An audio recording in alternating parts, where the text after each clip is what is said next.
Muy buenos días. Mi nombre es Fernando Sánchez, soy el director del MBA de la Universidad del Desarrollo y les quiero dar las gracias por estar hoy día en nuestro tercer webinar, donde nuestra investigadora Erika Salvaj va a tratar el tema Grandes Desafíos Sociales y Reputación Corporativa. Erika es profesora titular de nuestra Facultad de Economía y Negocios, es también profesora del MBA de la Universidad del Desarrollo. Ella tiene un PhD en Management del IS Business School España, además un Master en Science and Technology Management en la Universidad Carlos III España. Es autora de diversos capítulos de libros, artículos académicos y aplicados sobre la gestión de la empresa, estrategia corporativa. Además, Erika es académica e investigadora visitante en la Universidad Torcuato Di Tella, Argentina, y también ha sido académica e investigadora en la Harvard Business School. Erika, muchas gracias por estar hoy día con nosotros, te damos la bienvenida, y gracias, tú eres de la casa, así que muchas gracias a todos los que están con nosotros hoy día por Zoom. Gracias, Erika, te doy el pase. Muy bien, bueno, ¿me escuchan todos bien? ¿Estamos bien, Fernando, entonces? Sí, te escuchamos. ¿Sí? Perfecto. Bárbaro, perfecto. Bueno, me han dado como instrucción, esperen que, digamos, dejar claro un poquito cuál va a ser la modalidad de funcionamiento de la charla. Entonces, ¿cómo vamos a funcionar el día de hoy? En primer lugar, yo voy a desarrollar mi presentación, que yo estimo que va a durar aproximadamente 40 minutos como máximo. Les voy a pedir, por favor, no interrumpir durante la presentación y, bueno, mantener los micrófonos y las cámaras desactivadas. Y una vez finalizada esta presentación, bueno, yo voy a dejarles a ustedes algunas preguntas abiertas para reflexionar, y posteriormente ustedes van a poder realizar preguntas por chat. Yo voy a tratar de responder la mayor cantidad de preguntas en caso de que haya preguntas, y aquellas preguntas que no se puedan responder por falta de tiempo, porque esto a las 10 de la mañana se da por cerrado, vamos a responderlas, les voy a responder a cada uno de ustedes por mail. ¿Sí? Es un compromiso que hemos asumido de no dejar a nadie sin responderle sus preguntas. Dicho esto, y dadas estas instrucciones, bueno, yo quiero un poquito comentar cuál va a ser el espíritu de esta charla, o cuál es un poco el objetivo que yo tengo con la misma.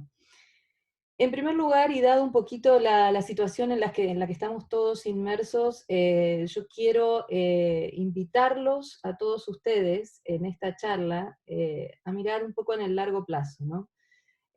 A lo que yo llamo levantar la cabeza del barro, para salir un poco de lo cotidiano, para no perder nuestra visión, ¿no? Para tener una visión, tener claro hacia dónde vamos. Y también el segundo objetivo, o la segunda idea de esta charla, es entender este momento como una oportunidad, una gran oportunidad para todos, para agregar valor, y de alguna manera también para ser recordados, ¿no? Para ser recordados en el lugar y en la comunidad en la que estamos todos inmersos. Entonces, dicho esto, y un poco planteado este espíritu, voy a describir, o voy a detallar cuáles van a ser las 4 partes de esta presentación. En primer lugar, yo voy a describir brevemente cuáles son los hechos salientes del contexto. Voy a hablar de la situación política muy brevemente, porque no voy a decir nada demasiado nuevo, pero creo que es importante contextualizar este momento. Voy a hablar entonces de la situación un poco política, voy a hablar del tema tecnológico, y voy a plantear mi interpretación de cómo esta pandemia afecta a estos hechos salientes del contexto, que ya estaban con nosotros. En segundo lugar, voy a describir lo que es un gran desafío, y también voy a hablar de cuáles son las estrategias para abordarlos. Posteriormente, voy a hablar del tema de reputación y cuán importante es en contextos turbulentos, y aquí voy a aprovechar una experiencia de investigación que tuve hace 2 años en Harvard, en un proyecto súper interesante que se llama Creando Mercados Emergentes, Y finalmente voy a conectar este tema de la reputación y el tema de los grandes desafíos en un caso concreto, también utilizando un poco todo este conocimiento adquirido durante estos años, o durante, digamos, el tiempo que yo estuve en Harvard Business School en este proyecto de investigación. Entonces, dicho esto y explicada un poco la estructura de esta charla, voy a empezar a hablar del contexto. Y si me permiten, voy a tomar un poquito de agua también para... desde el punto de vista político, hace ya varios años que estamos, digamos, somos parte, somos espectadores de un enfrentamiento que existe entre Estados Unidos y China, un enfrentamiento comercial que se fue incrementando poco a poco. Estas dos economías que paradójicamente están muy interrelacionadas desde el punto de vista comercial, al mismo tiempo han comenzado, digamos, a disputarse el predominio o el liderazgo en el mundo. Esta situación de quién es el líder aún no está para nada claro. Hay algunos que hoy plantean que toda esta situación está afectando negativamente a China, pero hay otros que plantean que quien va a salir perdiendo es Estados Unidos. Entonces, el no tener claridad respecto de quién es el líder a nivel mundial genera ya de por sí mucha incertidumbre, mucha inestabilidad, y a cada uno de nosotros nos hace preguntarnos, bueno, a quién seguir? ¿Quién es el que va a dictar las reglas del juego? ¿Cuáles van a ser esas reglas del juego de aquí a los próximos años? Entonces, por un lado tenemos esta situación política a nivel global, a nivel mundial. Adicionalmente, un tema que para mí no es menor, es la irrupción de todas estas tecnologías nuevas que se fueron imponiendo de a poquito en nuestras vidas, y inicialmente lo hicieron sobre todo en aspectos lúdicos, en aspectos sociales. Poco a poco se fueron incorporando también en nuestras formas de trabajar, si bien había mucha resistencia, porque mucha gente no quería utilizarlas a veces para temas de trabajo. Pero bueno, estas tecnologías, como les digo, empezaron a permear nuestras vidas, a meterse en nuestras vidas, y hoy básicamente ya son también una realidad, y fíjense cómo estamos ahora mismo relacionándonos, ¿no?, a través de estas tecnologías. Estas tecnologías, nos dicen todos, hacen que seamos más efectivos, que funcionemos mejor, pero al mismo tiempo están de alguna manera también ayudando a crear, digamos, confusión en nuestras vidas. En esta realidad, en este contexto, donde no hay claridad sobre quién es nuestro líder político a nivel mundial, y donde además estamos ante nuevas tecnologías que están cambiando nuestras formas de hacer las cosas, aparece este problema del coronavirus 19. Esto es una pandemia. ¿Y qué significa una pandemia o qué caracteriza una pandemia? Bueno, en primer lugar, que hay una enfermedad que tiene un alto grado de contagiosidad. No solo es contagiosa esta gripe, sino que también tiene, digamos, o afecta a la vida de las personas, tiene altos grados de mortalidad. Esto además se ha dado a una escala global. Yo la llamo a esta una pandemia permitida, permítanme ser un poquito incrédula respecto de que se escapó, pero bueno. Y adicionalmente, como les digo, escala global, mucha incertidumbre y un gran nivel de desconcierto. Entonces, esta pandemia, además, viene a exacerbar estas dos condiciones del contexto que yo mencioné anteriormente. Si ustedes se fijan, solo ayer en el diario, en el Mercurio, aparecieron estas dos noticias juntitas, casi que en el mismo suplemento del Mercurio. Entonces, la tecnología viene a exacerbar este tema de la confrontación entre estas dos potencias. Esta confrontación confunde a la gente. ¿Por qué? Porque utilizando esta tecnología por ejemplo, difunden noticias que no son verdaderas. Esto también afecta un poco a la cohesión de las sociedades, porque hace que la gente también se fragmente en lo que se refiere a sus opiniones. Y al mismo tiempo, esta tecnología está cambiando nuestra forma de hacer las cosas. Todo esto hace que vivamos lo que se conoce como un momento de grandes desafíos sociales. Hace 2 o 3 días, el ministro de Hacienda aquí en Chile hablaba de crisis, una crisis inédita. Él llegó a decir que probablemente estamos ante una situación similar desde el punto de vista económico a la Gran Depresión de la década del 30. Yo ayer hablaba con una economista española que me decía, aquí en España esperamos una situación económica similar a la de la posguerra, ¿no? La situación posterior a la Guerra Civil Española. Entonces, esto hace que, o me lleva a mí a pensar que en realidad no estamos ante una crisis, estamos ante algo mucho más grande que eso. Y esto en la literatura se conoce como grandes desafíos, ¿sí? Los grandes desafíos sociales. Yo aquí ustedes ven que puse como fondo de pantalla un dibujo que hizo mi hijo en estos días de reclusión, y como también dijo el ministro de Hacienda, de hibernación. No sé por qué mi hijo se hizo a sí mismo escalando una montaña, ¿no? Y yo dije, claro, hoy será porque él siente que todos estamos así, ¿no? Todos tenemos como algo delante que hay que escalar, ¿no? Una situación muy desafiante, muy difícil. Bueno, eso es un gran desafío. Ahora, mi hijo cometió un pequeño error en su dibujo, se dibujó él solito, ¿no? Y esto es, en un gran desafío, los grandes desafíos no afectan solo a una persona, sino que afectan a casi toda la población o a grandes sectores de la población.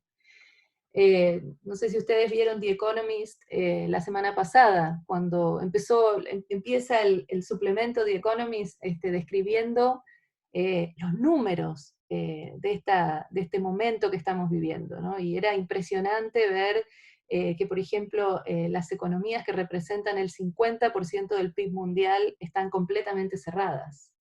El precio del petróleo llegó a mínimos históricos. Nunca el petróleo había valido 0. La demanda de autos y de repuestos para ferrocarriles en Estados Unidos bajó un 70%. Entonces, yo podría continuar así describiendo esta situación para, bueno, justamente convencerlos a ustedes de que estamos ante un gran desafío. Pero creo que no es necesario. Creo que si yo ahora alargara una encuesta y le preguntara a todos ustedes, ¿creen que estamos ante un gran desafío? Probablemente todos dijeran, sí, lo creemos. Cuando estamos en estos momentos, uno a veces tiene la tentación, ¿no? Y también por la desesperación de resolver los problemas que se van presentando en el largo plazo, de actuar en solitario. Lo primero que tenemos que entender ante estas situaciones, ante los grandes desafíos, es que actuar en solitario, como el dibujo que hizo aquí mi hijo, es un gran error. Cuando uno se encuentra ante un gran desafío, lo primero que tiene que hacer es, digamos, generar o tener una actitud de colaboración.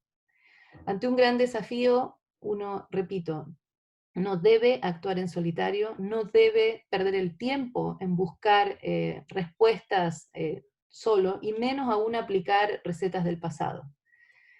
Los grandes desafíos para ser resueltos requieren, en primer lugar, de una actitud emprendedora, requieren de la acción colaborativa, de la acción conjunta, de múltiples actores, de múltiples stakeholders, y adicionalmente requiere del desarrollo de soluciones y estrategias que abarquen múltiples disciplinas, es decir, actores que vienen de distintos campos.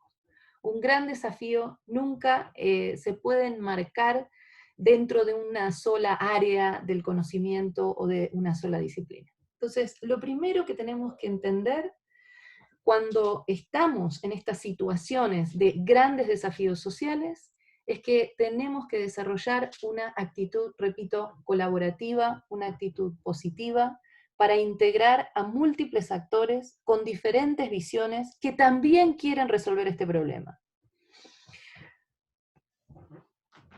Voy ahora a caracterizar, o voy a hablar de las 3 grandes características de los grandes desafíos. ¿Por qué? Porque en general uno, digamos, no comprende o no tiene una comprensión exacta de lo que son estos grandes desafíos. En primer lugar, un desafío es complejo.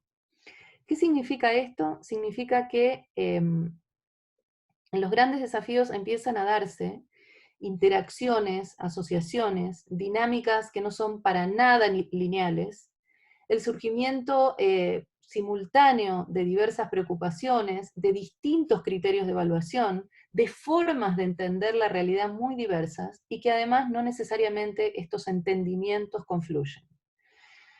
Utilizando, si ustedes me permiten, la realidad en la que estamos actualmente, por lo menos aquí en Chile, hay gente que trabaja, por ejemplo, piensen en la comisión de asesores de salud que tiene hoy el gobierno. Esta comisión dice, no, tenemos que mantenernos aislados, tenemos que mantenernos en cuarentena, porque este virus, esta enfermedad es muy peligrosa.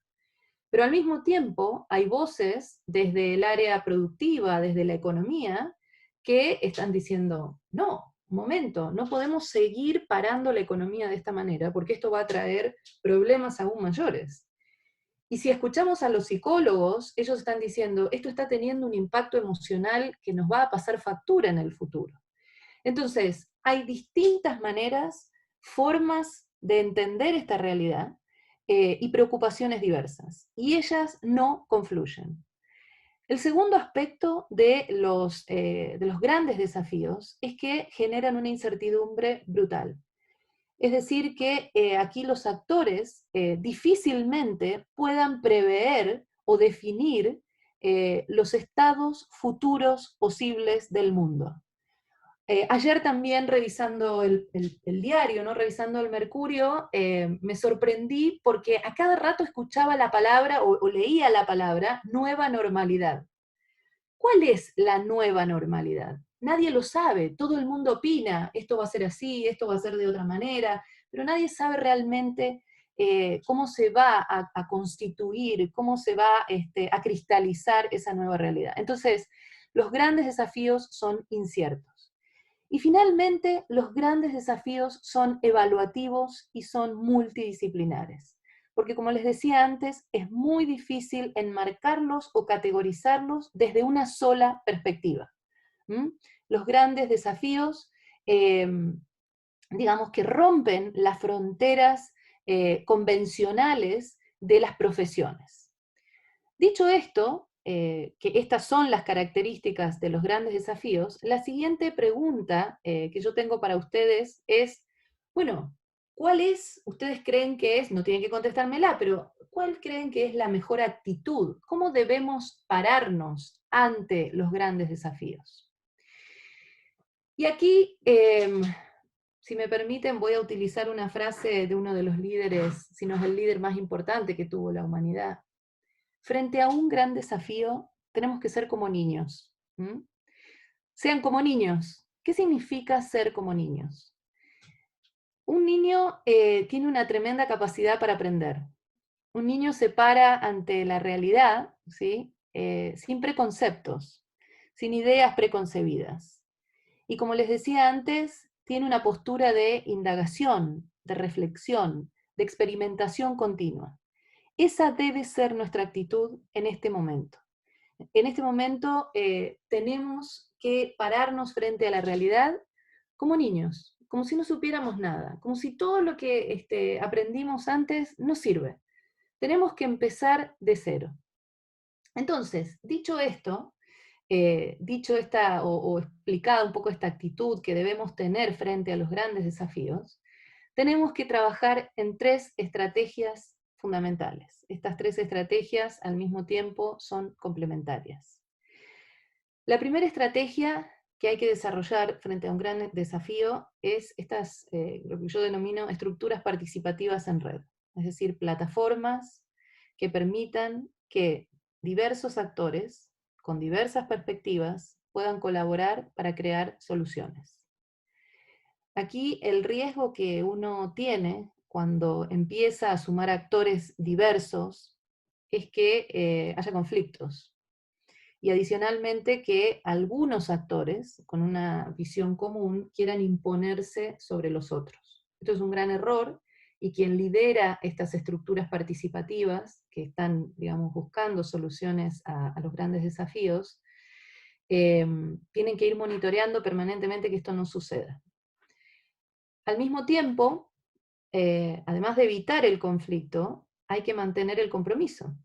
La gente cuando a veces siente o que no se le escucha, o cuando uno demora demasiado en encontrar soluciones, tiende a desmotivarse. Entonces, hay también adicionalmente estas plataformas, estas estructuras, tienen que ser desarrolladas y constituidas para hacer que la gente siga comprometida y no se vaya de la red. Y aquí viene, esto digamos nos lleva a la segunda estrategia, que es crear reglas de juego, normas, conceptos que hagan que las personas se mantengan comprometidas y que al mismo tiempo colaboren de manera positiva. Entonces, tenemos que crear estructuras participativas en red, tenemos que crear reglas de juego, normas, repito, conceptos, procedimientos que mantengan a las personas comprometidas y sin conflictos en la búsqueda de soluciones. Y adicionalmente tenemos que permitir acciones y experimentos descentralizados. Esto significa que tenemos que dejar que los actores vayan probando, vayan intentando y sobre la marcha vayan aprendiendo y creando soluciones. Quien lidera esto tiene que estar permanentemente monitoreando estas acciones y sus resultados para ver cuáles son más efectivas y de esta manera hacer que los recursos vayan fluyendo hacia ellas. Cuando las acciones y los experimentos son efectivos, muchas veces terminan constituyéndose en sí mismos en nuevas organizaciones o en nuevas instituciones. Entonces, hablamos hasta ahora de lo que es un gran desafío, de cuáles son sus características, de cuál es la actitud que yo debo tener frente ante estos desafíos, y finalmente, cuáles son las estrategias recomendadas para abordarlos. Ahora, a mí me surgió cuando estaba armando esta presentación la pregunta de, bueno, ¿cómo en el pasado los grandes líderes de negocios abordaron estos grandes desafíos, ¿no? ¿Qué hicieron? Y entonces esto me hizo echar mano a esta experiencia que yo les comenté al principio, que yo tuve durante unos 6 meses en una estadía de investigación en Harvard. Harvard ya desde hace muchos años desarrolló este proyecto que a mí me parece muy interesante, que se llama Creando Mercados Emergentes. Sorpresivamente, este proyecto nació aquí en Chile y en Argentina, ¿no? En estos dos países. ¿Y saben por qué? Porque un empresario chileno, no voy a decir su nombre, ya está fallecido, un empresario chileno dijo, qué pena que los empresarios de aquí, de Chile y de Argentina, estamos envejeciendo ya, y todas nuestras experiencias, todas las cosas por las que pasamos, que fueron muchas, porque repito, vivieron muchas turbulencias. Estos son empresarios que empezaron con sus empresas en los años 50, después en los 60, en los 70, y sobrevivieron. Qué pena que todas nuestras experiencias se van con nosotros. Y esto se lo dijo a un profesor de Harvard. Y entonces este profesor de Harvard le dijo, no tienen por qué perderse esas experiencias. Construyamos una biblioteca con esas experiencias. Entonces el proyecto comenzó a hacer entrevistas a grandes empresarios de Chile y de Argentina. Estas entrevistas duraban 1 hora aproximadamente. Son entrevistas que algunas tienen hasta 50 páginas. Y como les decía, esto después se fue extendiendo a otros países emergentes. Hoy por hoy, este proyecto ya tiene más de 100 entrevistas a grandes líderes de negocios de Asia, de África y América Latina. En América Latina ya fueron entrevistados más de 45 líderes de negocios, y aquí en Chile hay 10 líderes de negocios entrevistados. Y ellos hablan en estas entrevistas de su historia familiar, de cómo se relacionaron con el gobierno, cómo llevaron adelante los procesos de internacionalización de sus empresas, cómo innovaron, y también hablan de la responsabilidad social del empresario. Yo quiero reforzar esta idea de que estos empresarios, repito, vivieron grandes desafíos sociales, desafíos de tipo político, económico, medioambiental. Como decía, mi abuelo las han pasado a todas.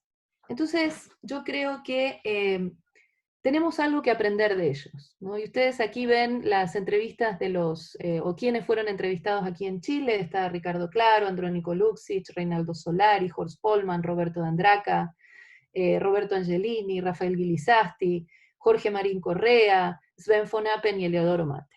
¿Mm? Una de las cosas que ellos enfatizaron, ¿no? Y que recordaron o de la que hablaron mucho, digamos, en estas entrevistas, es del siguiente concepto que yo voy a desarrollar en esta charla, y es la idea de reputación. Cuando uno mira las entrevistas de todos estos líderes, no solo los de Chile, ¿no? Sino los de todos estos países emergentes, un concepto que aparece de manera recurrente como muy importante y que fue muy relevante para su éxito o para su sobrevivencia fue el concepto de la reputación empresarial. Ustedes aquí tienen un gráfico que muestra que en el caso de Asia, el 84% de los entrevistados habló de la reputación como algo muy importante, en el caso de Oriente Medio y África, el 82%, y en el caso de Latinoamérica, esto supera el 90%. Claro, y uno dice, ¿por qué la reputación para ellos fue tan importante? Bueno, ellos estuvieron o fueron parte de mercados o sobrevivieron en mercados donde el empresario y las empresas fueron muchas veces atacados por temas ideológicos, ¿no? O políticos, pero también en muchos de estos mercados la reputación fue atacada porque los empresarios estaban asociados a ciertas etnias o a ciertos grupos sociales. Y por esa razón, sobre todo en Asia, y por esa razón eran muy atacados también. Entonces, incluso, miren, les voy a mostrar también aquí un slide donde ellos mismos en las entrevistas hablan de estos ataques. Casi yo les diría el 50% de los entrevistados manifestaba que en algún momento de su historia su reputación o la reputación de sus empresas recibió algún tipo de ataque. Y esto hace entonces aún más, o hacía para ellos aún más relevante este tema, ¿no? El tema de la reputación, de cómo trabajarla y de cómo mantenerla.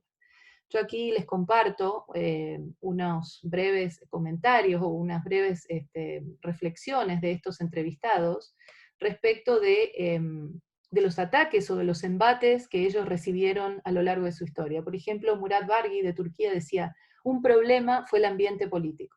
Al igual que en muchos otros países, el Estado siempre es hostil a las empresas, ellos no quieren abrirse, así que esa fue la gran dificultad. Otro empresario de África decía, lo que ocurre generalmente en África es que los gobiernos siempre sospechan del sector privado, demonizan a un grupo de empresarios que no pueden ser fácilmente controlados. Entonces, la reputación empresarial para estos líderes, como les digo, fue algo muy relevante y algo sobre lo que ellos trabajaron de manera permanente, tratando de conservarla y haciéndola también crecer o mejorar. Otro tema también que no es menor es que en estos mercados, en los mercados emergentes, uno a veces no tiene mercados de capitales. Entonces, como no está claro el tema de, bueno, el valor de mi empresa, lo que te queda es el prestigio, es la reputación, ¿no? Al no tener instituciones fuertes, uno tiene que trabajar su propia reputación. Ahora, dicho esto y mostrando un poco, ¿no? El tema de cuán importante es la reputación en mercados como los nuestros, emergentes, turbulentos y ahora, bueno, con grandes desafíos sociales, ¿a qué nos referimos cuando hablamos de reputación? ¿Qué es la reputación? Bueno, la reputación, en primer lugar, es una evaluación colectiva, es una evaluación de toda la sociedad de cuán atractiva es una empresa en relación a otras empresas con las que se compite por recursos. La reputación también es un meta-recurso. ¿Qué significa que es un meta-recurso? Es como el techo de una casa, es como un paraguas, ¿no?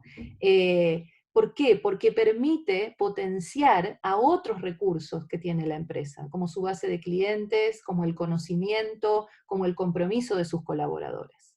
Entonces, es una evaluación colectiva, es una evaluación que los otros hacen de nosotros, y adicionalmente cuando tenemos una buena reputación, tenemos como un muy buen techo para nuestra casa. Todo lo que está dentro de esa casa se puede utilizar de mejor manera. La reputación además es multidimensional, es decir, que es como un prisma con muchas caras, y yo puedo modelar esas distintas caras, puedo generar una reputación frente al gobierno, puedo generar una reputación frente a mis competidores, frente a los clientes, frente al público en general. Entonces, eso me invita a pensar a mí, bueno, ¿quién es mi público? ¿Cuáles son las caras de mi prisma? ¿No? ¿Cómo tengo que trabajar cada una de estas caras? Y finalmente, la reputación depende de nuestra historia, ¿no? Y se construye a partir de las relaciones, se crea y se mantiene a lo largo del tiempo, por lo tanto, lo que hagamos hoy, cuenta para el futuro. ¿No? No es que nuestras acciones se pierden, no, todo eso que estamos haciendo hoy día suma a nuestra reputación. Finalmente, déjenme decirles que la reputación aporta básicamente prestigio, impacta en la percepción de calidad, la reputación nos da flexibilidad. En estos contextos en los que estamos actualmente, tenemos que resolver problemas en el corto plazo, pero recuerden que lo que hagamos no tiene que reducir nuestra flexibilidad, porque no sabemos cómo va a ser el futuro. Entonces, una buena reputación nos aporta esa flexibilidad necesaria en estos momentos de grandes desafíos. Una buena reputación impacta sobre nuestra capacidad de adaptación y también sobre nuestra capacidad para resistir. Si uno mira las investigaciones en el área, en este tema de reputación, las investigaciones muestran que una buena reputación tiene un impacto directo sobre el valor de las marcas de una empresa, sobre la competitividad de las exportaciones de un país, sobre la expansión internacional de un país, y también una buena reputación disminuye las probabilidades de expropiación en momentos álgidos desde el punto de vista político. Básicamente, la reputación, ¿cómo opera? Bueno, primero, proporciona confianza transaccional, porque ayuda a superar vacíos de información, y en este momento hay muchos vacíos de información, y además no sabemos en quién confiar, a quién creerle. Entonces, quien tenga reputación va a tener una ventaja en este sentido. La reputación nos proporciona mecanismos defensivos y ofensivos, desde el punto de vista defensivo porque nos protege de múltiples amenazas, y desde el punto de vista ofensivo porque nos facilita aprovechar las nuevas oportunidades que van surgiendo. Para hacer una similitud, la reputación es como un avión que vuela alto, ¿no? Y anoche hablaba con mi papá. A mi papá le gustan mucho los aviones, es un hombre que fascina los aviones, y él me decía, un avión que vuela muy alto, que voló muy alto, es el Memphis Belle. Voy a dejar, quiero que vean este pequeño fragmento. El Memphis Belle era un avión que se utilizó para bombardear en la Segunda Guerra Mundial. Era un avión que alcanzaba grandes alturas, ¿no? Grandes alturas. Higher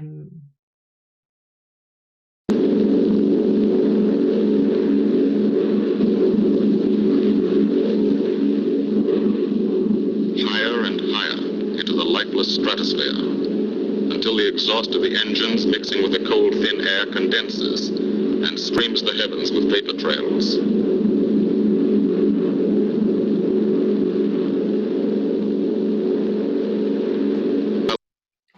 El Memphis Belle volaba muy alto, como les decía, cuando llegaba sobre todo iba ascendiendo, era muy difícil ascender, era muy arriesgado también, pero cuando llegaba a esas alturas muy altas, las bombas que salían desde la tierra, las bombas alemanas, no lograban alcanzarlo, y adicionalmente él incrementaba su capacidad de bombardeo, ¿no?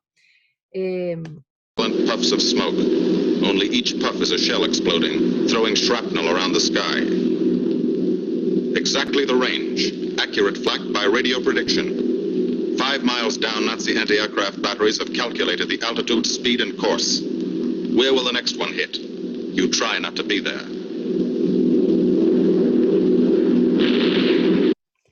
Entonces, recuerden esto, que una buena reputación es como eso, un avión que alcanza grandes alturas y que es muy difícil que quien la quiera atacarlo pueda alcanzarlo con una bomba o con cualquier tipo de elemento, digamos, de tipo ofensivo.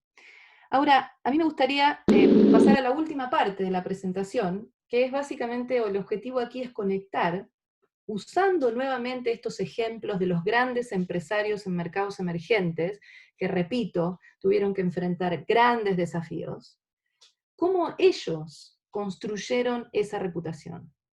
¿Cómo lo hicieron, básicamente? Bueno, a mí lo primero que me surgió, digamos, es utilizar una palabra que es compromiso. Ellos se comprometieron con su realidad. No escaparon el bulto de lo que estaba pasando. Se comprometieron y lo hicieron desde un lugar que yo creo que es la generosidad. Volando alto como este avión, como el Memphis Belle que yo les acabo de mostrar. Aportando básicamente a los grandes desafíos de su momento. Y sorprendentemente, algo que a mí me sorprendió muchísimo cuando leía todas estas entrevistas, es que había como una confluencia en la elección del tema en el que ellos querían, digamos, aportar y comprometerse. Y la elección fue el tema de educación. Estos grandes empresarios, en más de un 80%, decidieron desarrollar proyectos de tipo educativo en los países en los que ellos desarrollaban sus negocios. Ustedes saben que la educación es un gran desafío en los mercados emergentes, y hoy mismo la educación es un gran desafío. Hoy, ¿cómo vamos a educar a nuestros niños cuando no están yendo al colegio? ¿Cómo vamos a ayudar a los padres a poder al mismo tiempo tener que trabajar y hacer temas educativos? O sea, hoy la educación en sí misma es un gran desafío. Estos empresarios, como yo les decía, apostaron por la educación. Aquí tienen algunas declaraciones de por qué la educación. Reinaldo Solari, por ejemplo, decía: la educación ayuda a las personas a tomar mejores decisiones, no solo en términos de crédito y consumo, sino en todos los aspectos de su vida. Murat Barghi de Turquía: es la madre quien cría a los niños. Si siguen siendo madres ignorantes, sus hijos también permanecerán igual. Un empresario sudafricano, Cisnet Yassana: siempre he sido un apasionado de la educación. Si a mucha más gente se le dieran oportunidades de educación, sus vidas y las de sus comunidades, las vidas de sus familias, podrían cambiar para mejor. Estos empresarios eligieron todo tipo de proyectos educativos. Proyectos de tipo preuniversitarios, algunos fundaron universidades completas o aportaron económicamente para desarrollar universidades, y otros desarrollaron programas educativos específicos para problemas que encontraban, donde por ejemplo ellos tenían sus fábricas o sus bases de negocio. Aquí tienen, por ejemplo, las declaraciones de Fernando Merrill, el fundador de un grupo económico muy importante de Sri Lanka. Él decía: me prometí a mí mismo que si mi negocio tenía éxito, compartiría mis ganancias con los trabajadores y los pobres. Cuando comencé mi propio negocio tenía 18 empleados. Dije: me gustaría responsabilizarme por la educación de sus hijos, proporcionándoles todos los libros de texto, ropa, zapatos y papelería, además de ofrecer becas. Me comprometí a cuidar a estos niños financiando su educación universitaria. Bueno, y así él continúa hablando, ¿no?, de su compromiso con la educación y su pasión con la misma.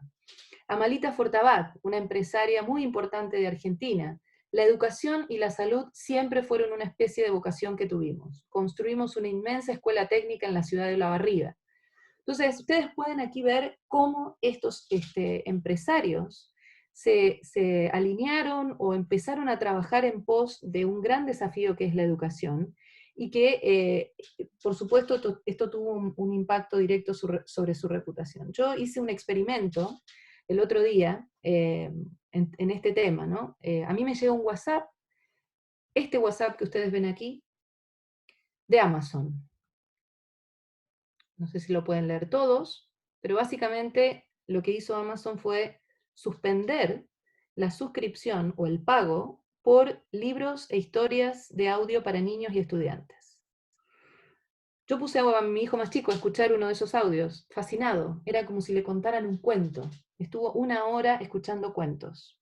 Me resolvió un problema a mí, porque yo pude trabajar mientras él escuchaba su cuento, él lo pasaba súper bien, y que cuando comenté esto en el almuerzo en la casa, mi hijo más grande dijo, mamá, Amazon es lo máximo. Fíjense cómo este simple ejemplo, este simple gesto de una empresa como Amazon, va de a poco, este acto de generosidad, construyendo la reputación de la compañía. Entonces, cualquier tipo de proyecto hoy que ayude en el tema educativo puede ser un plus para el futuro de una empresa. Adicionalmente a proyectos concretos, muchos de estos empresarios del proyecto Creando Mercados Emergentes armaron fundaciones también. Fundaciones que, digamos, básicamente crearon redes de escuelas, como el caso de las empresas, de las redes de las escuelas Mate aquí en Chile, que es una red que hoy por hoy tiene más de 20.000 alumnos en todo el país. O el caso de lo que ha hecho Falabella con este concepto, con esta idea de haciendo escuela. Están ayudando a 38 escuelas en todo el país. Y finalmente, la otra estrategia que llevaron adelante para desarrollar o para aportar al tema de educación fue la creación de alianzas. Fíjense también, esto viene del diario, ¿no?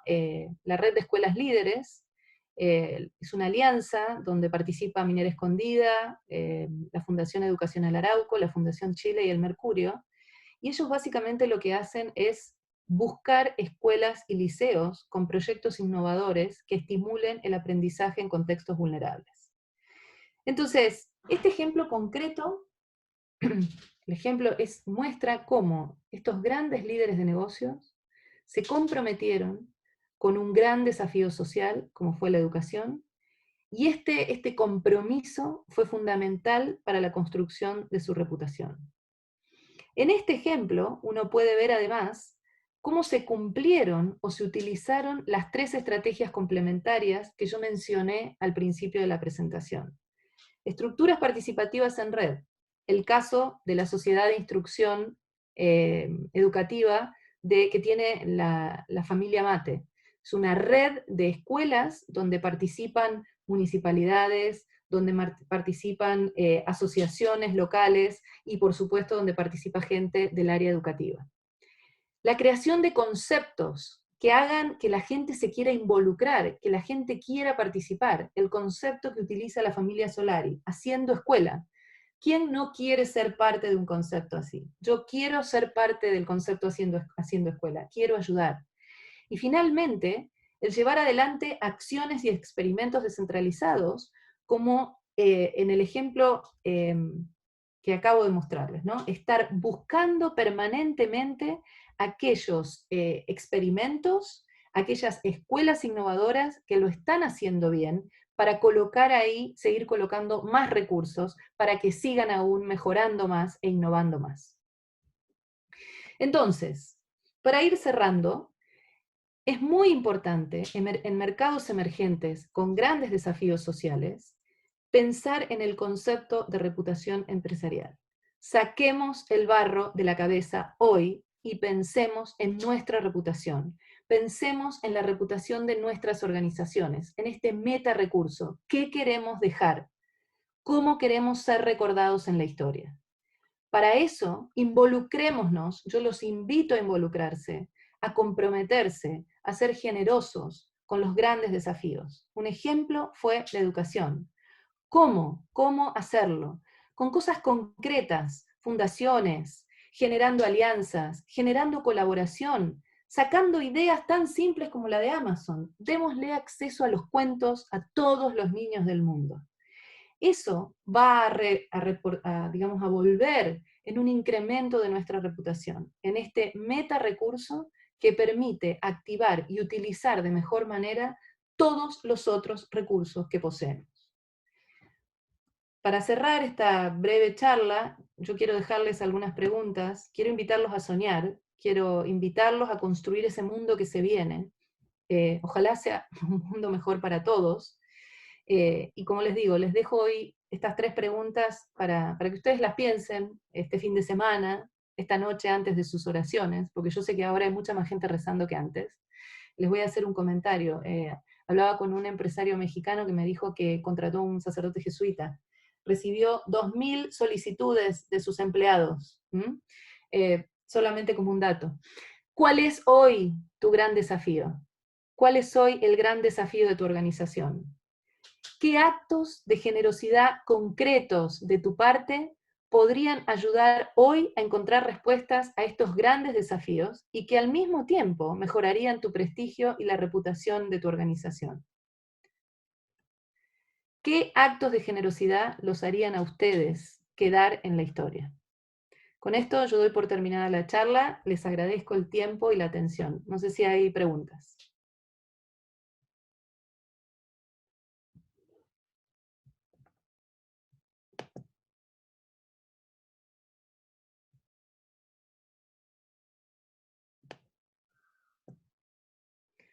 Bueno, estoy aquí.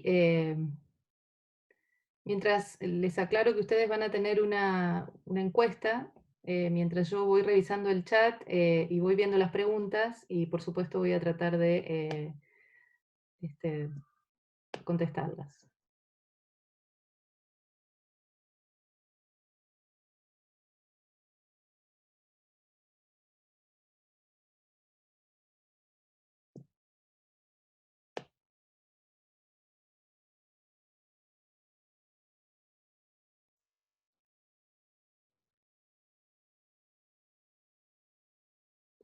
Bueno, la primera pregunta,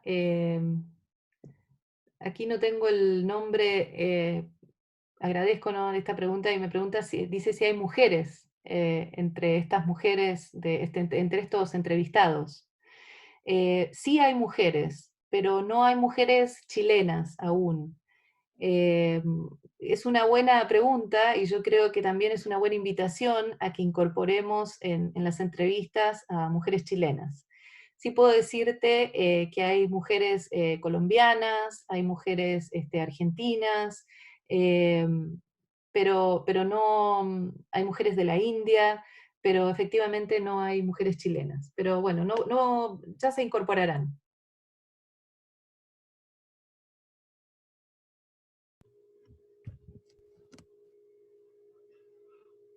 ¿Fernando? Hay una pregunta que Andrea Lagarini te pregunta: ¿qué dimensión de generosidad puede tener una pequeña pyme? ¿Podrías dar un ejemplo? ¿Podrías elaborar un poco al rol de los grandes desafíos para una pyme? Que pregunta Andrea.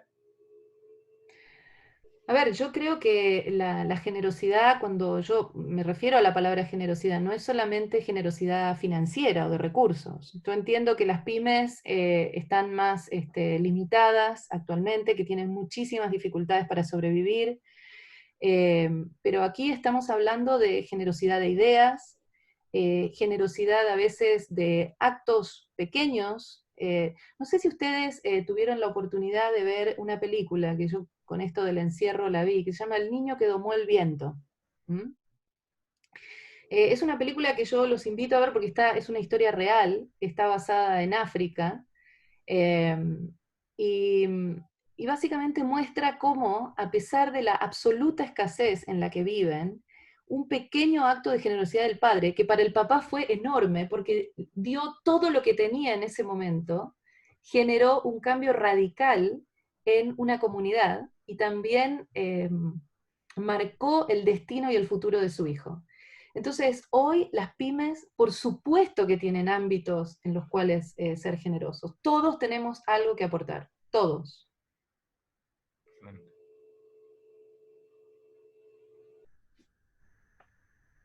Al final del chat hay algunas preguntas, si quieres tomar Sí, una más. estoy bajando, eh, a ver si las encuentro. No sé, Fernando, si tú las... Sí, al final. Ándate en 9:49, 9:48. Acá, 9:49. Además del ámbito de educación, ¿en qué se puede manifestar la preocupación de una empresa? ¿Qué otras áreas ves tú? Bueno, a ver, hoy por hoy el tema de salud, sin duda. El tema de salud es un área donde se puede colaborar y ustedes han visto a muchos empresarios con mucho dinero, por supuesto, que han comprado mascarillas, Yo creo que el tema de educación, permítanme no coincidir como que es el menos complejo. Hoy la educación profesional es clave, hay que reconvertir a un montón de gente para que encuentre pega nuevamente, porque hay un montón de trabajos que van a desaparecer. Entonces, ¿cómo vamos a capacitar? ¿Cómo vamos a preparar a la gente para estos nuevos escenarios? ¿Qué tipos de trabajo van a ser los que se van a necesitar en el futuro? Y eso es educación. Hoy a la mañana, fíjense, hoy a la mañana una colega italiana me mandó una foto que muestra que la tasa de inscripción en Italia en carreras universitarias se incrementó en un porcentaje muy importante respecto del año pasado. O sea, la gente se está dando cuenta de que hoy más que nunca necesita transformarse, necesita capacitarse para el mundo que se viene. Entonces yo creo que en educación se puede hacer mucho ayudando, creo que en el área de salud mental vamos a tener que trabajar mucho. ¿Cómo vamos a ayudar a que este trauma no afecte a nuestros niños? En el tema de violencia intrafamiliar. Entonces, yo creo que hay múltiples espacios donde podemos ayudar. Y es más, la pregunta que yo me haría es, saber, alrededor mío, no piensen a lo mejor, no sé, en grandes cosas, pero alrededor mío, ¿quién necesita más ayuda? Las personas que yo conozco. Bueno, ¿cuál es la necesidad? ¿Cómo puedo aportar yo a esa necesidad? ¿Esa necesidad la tienen muchas otras personas? Porque si esa necesidad la tienen otros, muchos otros, ahí hay un gran desafío. Y ahí yo puedo aportar soluciones. Entonces, repito, creo que la educación sigue siendo un tema. Creo que aquí en Chile, por ejemplo, el tema de ayudar a la gente a que sea más innovadora, a que se suelte, a que piense sin límites. Hoy es un momento para pensar sin límites. ¿Qué es lo que quiero construir? Hágalo. Excelente.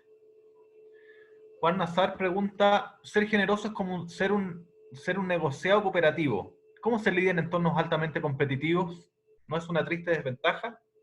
Te doy la palabra, Erika. Bueno, Juan, ¿cómo estás?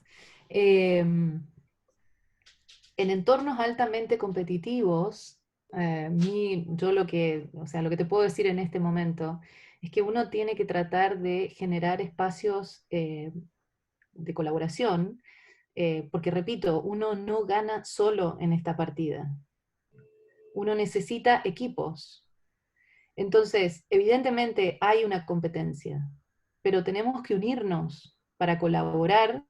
eh, entonces yo creo que la solución es buscar espacios o personas que estén dispuestas a colaborar y trabajar junto con ellos. Y creo que el abordaje hoy, o sea, hoy por hoy, ser demasiado competitivo, y entiendo a ver, ser competitivo e individualista, hoy creo que es una estrategia, una muy mala estrategia. Uno puede ser también competitivo, pero colaborativo al mismo tiempo. Erika, dos preguntas más, porque hay otras que yo Dale. creo que voy a tener que preguntar por mail. Dale. Responder por mail. Una, si se pueden acceder a las entrevistas que tú hiciste mención de la investigación de Harvard. Y la segunda es de familia, así que me imagino desde una cuenta de la familia de esa persona, es ¿por qué piensas que todas estas acciones concretas de reputación de estos grupos económicos no son divulgados en los medios de comunicación y solo se divulgan las fallas? La primera pregunta respecto de si son accesibles, hasta dónde, a ver, para los que estamos en este proyecto, sí, yo creo que si uno quisiera alguna en particular, tendría que escribir y pedir que se la manden. Yo creo que Harvard en ese sentido puede compartirlas, pero hay que solicitarlas. Y la segunda pregunta respecto de por qué bueno, porque nuevamente la reputación recibe ataques, recibe ofensas. Como yo les decía al principio, siempre alguien que tenga éxito, que esté, digamos, haciéndolo bien, va a tener competidores, va a tener jugadores que van a querer o van a desear ciertos recursos y lo que van a hacer es buscar atacar. Pero bueno, eso, repito, la reputación tiene múltiples caras. Entonces, a lo mejor en los medios nosotros vemos un ataque a un grupo, pero ese grupo está construyendo su reputación en otros espacios. Está construyendo reputación en la comunidad en la cual opera, está construyendo reputación con sus trabajadores, está construyendo su reputación con sus proveedores, y lo está haciendo muy bien. ¿A partir de qué? De resolver grandes desafíos. Digamos, es parte de la vida recibir estos embates, recibir estos ataques. La pregunta es cómo vamos a responder nosotros a eso. ¿Entramos en el juego de ofender también, o por otra parte, o no, o elegimos una conducta mucho más constructiva? Excelente. Erika, si quieres te puedo despedir y yo cierro como por parte del MBA. Quiero agradecerte a ti. Muy, pero muy interesante la charla que nos diste hoy día. A nosotros como MBA y como Facultad de Economía y Negocios de la Universidad del Desarrollo nos interesa mucho este equilibrio entre corto plazo, donde la semana pasada vimos el tema laboral de teletrabajo, con la charla hoy día tuya, Erika, de grandes desafíos. La próxima semana vamos a ver el tema de los cambios en el consumidor, especialmente en el ámbito del retail. Así que muchas gracias a los más de 110 personas que estuvieron hoy día. Se pasaron, la participación en el chat estuvo espectacular también, y los invitamos a que estén de nuevo la próxima semana con nosotros, con Pablo Droguet. Bueno, yo quiero agradecerles a todos también, y nada, voy a revisar las preguntas, se las voy a responder, y les deseo a todos un muy buen fin de semana. Excelente, que estén muy bien. Gracias, muchas gracias. Un abrazo. Un abrazo.